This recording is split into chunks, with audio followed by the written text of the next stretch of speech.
nom du Père et du Fils et du Saint-Esprit. Seigneur Jésus, j'ai vu et j'ai cru que tu es le vrai Messie, qui a accompli la loi de Moïse et tous les prophètes. Tu as accompli aussi des signes et des prodigues que seul Dieu peut réaliser. Glorifié, exalté, assis à la droite du Père, où tu as reçu le nom qui est au-dessus de tous, le nom et aussi le titre de Seigneur. Tu es vraiment notre roi, le Seigneur des Seigneurs. Alléluia, alléluia. Au nom du Père et du Fils et du Saint-Esprit. Amen. C'est moi, c'est nous, c'est qui l'on est. Samuel Genest.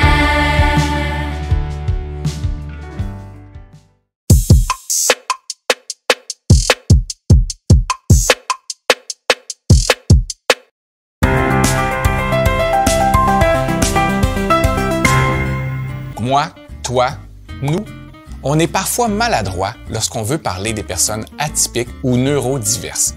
Parfois, on fait tellement d'efforts pour trouver une expression bienveillante qu'on s'enfarge dans les fleurs du tapis. Un exemple. Viviane parle souvent de son voisin en disant « Ah, mon voisin, il vit avec un TSA. » Bon, c'est pas tout à fait faux. Sur papier, c'est vrai. Mais pourquoi ne pas nommer sa condition? Le voisin Pierrot vivrait donc avec un TSA comme on vit avec un animal de compagnie. Comme on vit dans une grande maison, comme on vit chez ses grands-parents, pourquoi pas nommer les choses comme elles sont? On ne dit pas d'un myope qu'il vit avec ses lunettes. Est-ce qu'on dit d'un chauve qu'il vit sans poils sous le coco? Non, on dit qu'ils sont myopes ou qu'ils sont chauves. Pierrot vit avec un enfant autiste. Il n'y a pas de problème. C'est clair, net et précis. C'est correct de le dire. Là, je vous entends penser. Ben là, il n'y a rien de grave à utiliser des expressions s'il n'y a pas d'arrière-pensée. On est conscient. Mais des fois, il y a des formules qui sont un petit peu plus choquantes que d'autres, puis on pourrait juste utiliser de meilleures formules. Comme lorsqu'on lit dans un journal que la petite Léa souffre d'autisme. On souffre d'une maladie, pas d'une condition. La nuance est importante.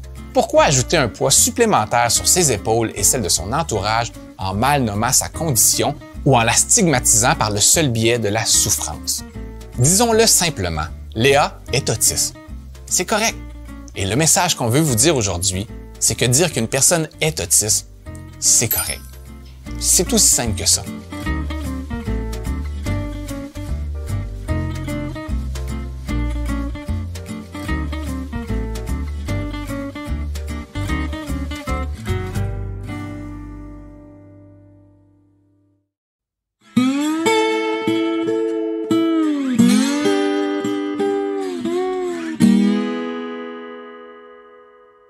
Ce vendredi 5 avril sera une journée civile au profit de la Fondation des Écoles catholiques du Centre-Est. La Fondation des Écoles catholiques du Centre-Est, FECCE, est un organisme de bienfaisance ayant pour l'objectif de lutter contre les effets de la pauvreté sur les élèves qui fréquentent les écoles du CECCE. Depuis son lancement en 2011, la Fondation a versé plus de 500 000 $ pour que des enfants et des adolescents disposent de vêtements d'hiver, de nourriture, de médicaments, aient accès à des activités auxquelles elle et ils n'auraient pas accès autrement et soient en mesure de faire une demande pour poursuivre des études postsecondaires.